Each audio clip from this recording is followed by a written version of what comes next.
ఈరోజు మనం శ్రీ విష్ణువుకు అత్యంత ప్రీతికరమైన ఒక విశేష శ్లోకాన్ని తెలుసుకుందాం. ఈ శ్లోకాన్ని ప్రతిరోజు ఉదయం లేదా సాయంత్రం కనీసం 3 సార్లు పూర్తి ఏకాగ్రతతో, భక్తితో పఠించడం వల్ల మీ అన్ని పనుల్లోనూ విజయం సిద్ధిస్తుంది. మానసిక ఒత్తిళ్లు తొలగిపోతాయి. పరిపూర్ణమైన మనశ్శాంతి లభిస్తుందని మన పూర్వీకుల నమ్మకం.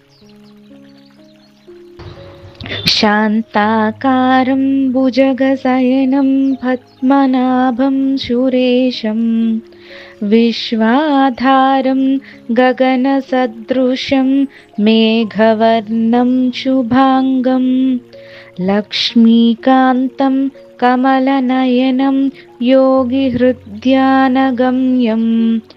వందే విష్ణుం భవభయహరం సర్వలోకైకనాథం. ఇలాంటి మరెన్నో వీడియోల కోసం లైక్ చేయండి, షేర్ చేయండి మరియు మరిన్ని భక్తి ఆధ్యాత్మిక విషయాల కోసం మా ఛానల్ను సబ్స్క్రైబ్ చేసుకోండి. సర్వే జనా సుఖినో భవంతు.